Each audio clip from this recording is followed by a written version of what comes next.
اللہ الرحمن الرحیم وبہ نستعین۔ ہم پھر حاضر خدمت ہیں سوال جواب سیگمنٹ کے چوتھے ایپیسوڈ کے ساتھ۔ اس سیگمنٹ میں جو کہ اتوار کو آتا ہے، سنڈے کو آتا ہے، آپ کے سوالات ہوتے ہیں، ان کے مناسب جوابات دینے کی کوشش کی جاتی ہے۔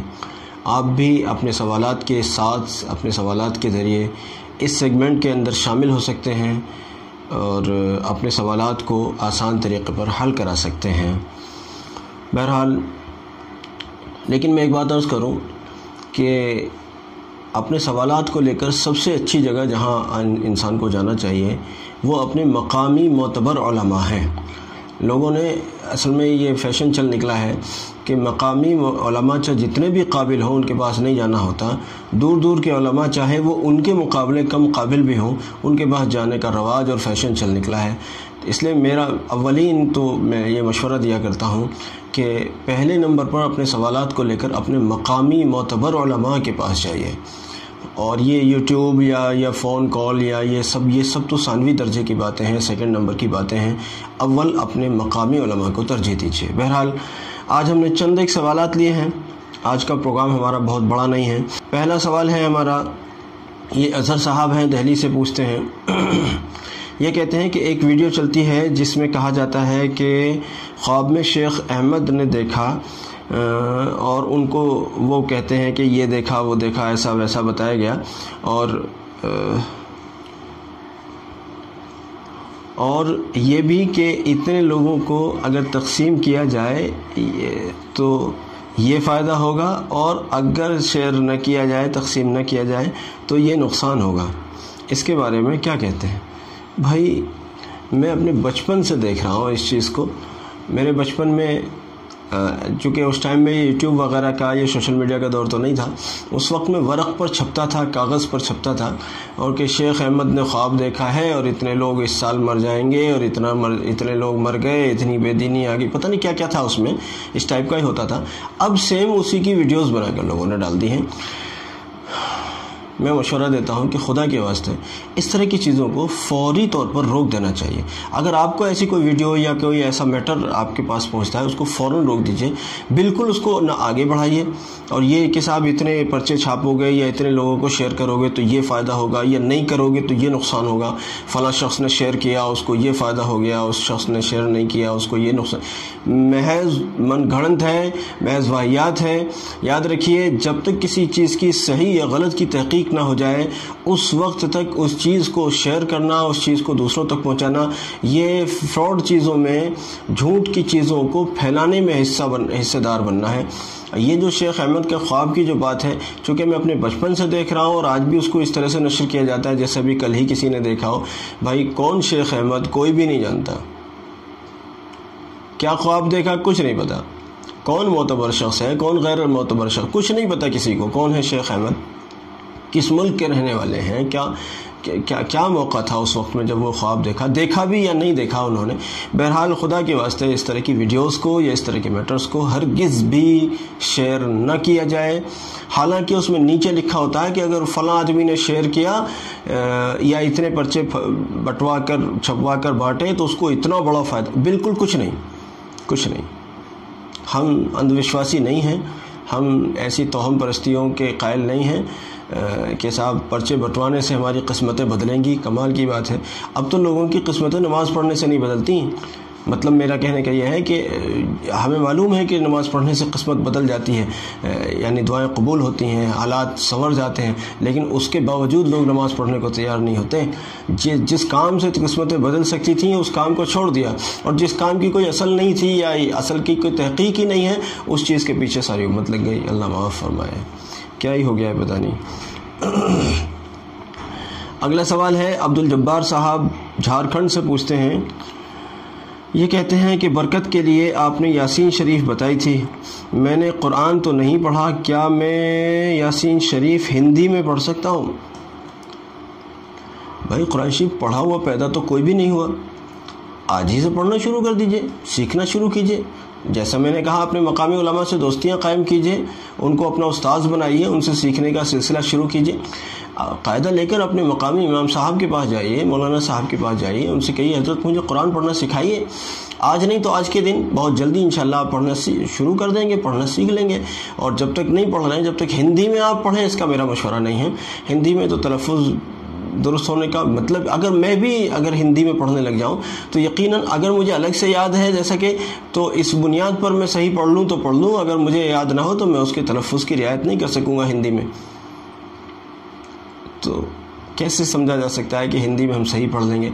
ہندی میں تبدیل کیا ہی نہیں جا سکتا عربی زبان کو، ترجمہ کرنا ایک الگ بات رہی، لیکن من وعن اس کے الفاظ کو تبدیل کرنا، اس کے الفاظ کو ہندی میں کنورٹ کرنا، یہ نہیں ہو سکتا۔ اس لیے ہندی میں پڑھنے کا مشورہ نہیں ہے، بلکہ مشورہ یہ ہے ایک قاعدہ لیجئے، امام صاحب کے پاس جا کر 15 منٹ روزانہ دیجئے۔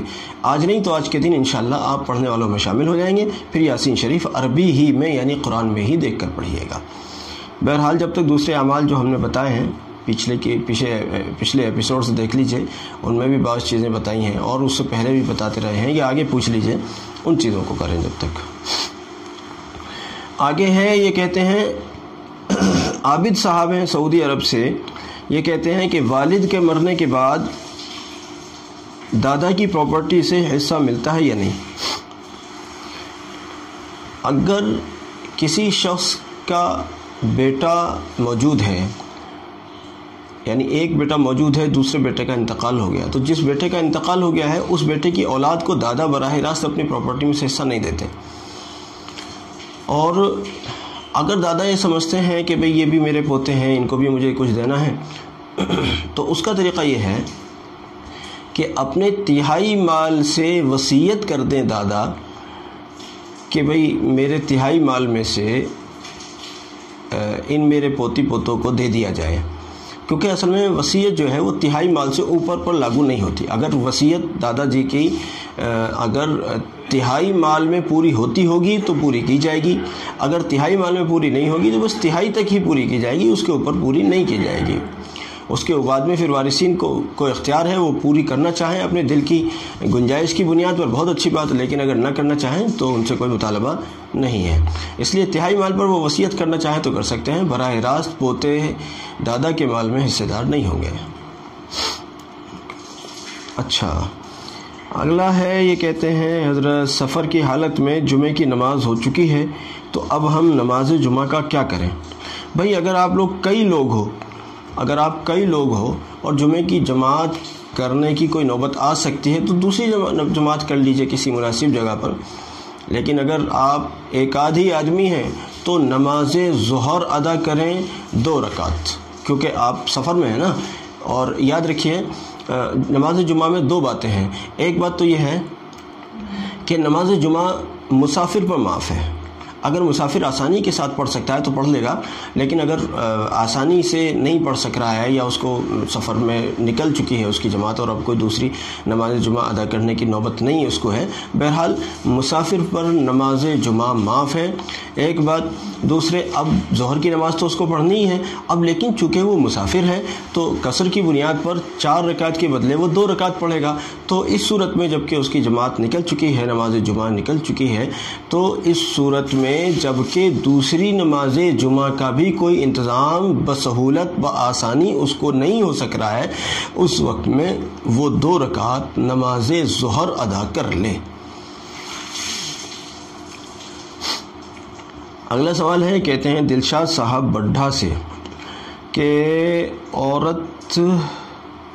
عدت والی عورت کو کسی مصلحت سے دوسری جگہ منتقل کیا جا سکتا ہے؟ بھائی دیکھیے، پہلی بات تو یہ ہے کہ عورت اس مکان میں عدت کرے جس مکان میں وہ اپنے شوہر کے ساتھ رہتی آئی ہے، لیکن کبھی کوئی مجبوری یا کوئی مصلحت ایسی ہوتی ہے جس کی بنیاد پر اس مکان میں اس کو رہنا یا رکھنا مشکل ہوتا ہے کسی بھی وجہ سے، کیونکہ اب تو ظاہر بات ہے اس کی تیمارداری ہے، اس کی دیکھ ریکھ دوسرے لوگوں نے کرنی ہوتی ہے، گھر کے دوسرے ممبرس کو کرنی ہوتی ہے۔ اب ان لوگوں کو بائی دی وے یہ ممکن نہیں ہے کہ اس مکان میں اس کی تیمارداری ہو سکے، یا اور ایسی کوئی مجبوری یا مصلحت ہے، اس بنیاد پر اس کو منتقل کرنا ایک الگ بات رہی، لیکن بے وجہ اس مکان سے کسی اور مکان میں اس کی عدت کروانا یہ درست نہیں ہے۔ اصل تو یہ ہے کہ عورت اس مکان میں عدت کرے جس مکان میں اپنے شوہر کے ساتھ رہتی آئی ہے، لیکن اگر مان لیجئے کوئی مصلحت ہے تو بہرحال کسی اور مکان میں بھی منتقل ہو سکتی ہے۔ جیسے ایک مصلحت میرے ذہن میں اس وقت آتی ہے کہ مان لیجئے وہ مکان کرائے کا تھا، اب یہ کرایہ کہاں سے دے گی؟ اس کے گھر والے کہتے ہیں، گھر کے دوسرے ممبرز کہتے ہیں کہ جی چلیے ہم آپ کے اخراجات دیکھیں گے، لیکن اس میں کرائے کے مکان میں رہنے کی کیا ضرورت ہے، اپنے پاس دوسرا مکان مان لیجئے فلاں جگہ پر موجود ہے۔ تو اس طرح کی کوئی مجبوری اگر ہے تو منتقل ہو جانا دوسرے مکان میں وہ ٹھیک ہوگا، بے وجہ دوسرے مکان میں جا کر عدت نہیں کرنی چاہیے۔ اچھا، اگلا سوال ہے، کہتے ہیں کہ حضرت مسجد میں کس کتاب کی تعلیم ہونی چاہیے؟ ویسے تو کسی بھی دینی معتبر کتاب کی تعلیم ہو سکتی ہے، کوئی ایسا ضروری نہیں ہے کہ فلاں کتاب کی ہی تعلیم ہوگی، لیکن چونکہ اب ہمارے دعوت کی نسبت پر چونکہ سارے ملک میں اللہ کی مہربانی سے ایک محنت ہے، مطلب لوگ محنت کرتے ہیں، کام ہو رہا ہے، تو اب ہر مسجد میں چونکہ فضائل اعمال کا چرچہ ہے یا منتخب احادیث کا چرچہ ہے، عام طور پہ انہی کی تعلیم ہوتی ہے۔ بہت اچھا ہے، بہت سود مند ہے، بہت نفع بخش ہے، ہماری اپنی مسجد میں بھی ان کتابوں کی تعلیم ہوتی ہے، لیکن اس کے علاوہ ایک مشورہ یہ بھی دیتا ہوں، ہر مسجد کے اندر جہاں فضائل یا منتخب وغیرہ آپ پڑھتے ہیں یا پڑھی جاتی ہے یا اس کے فائدے سمجھے جا رہے ہیں، وہیں ساتھ ہی ساتھ کچھ تفسیر قرآن کا بھی اہتمام ہونا چاہیے۔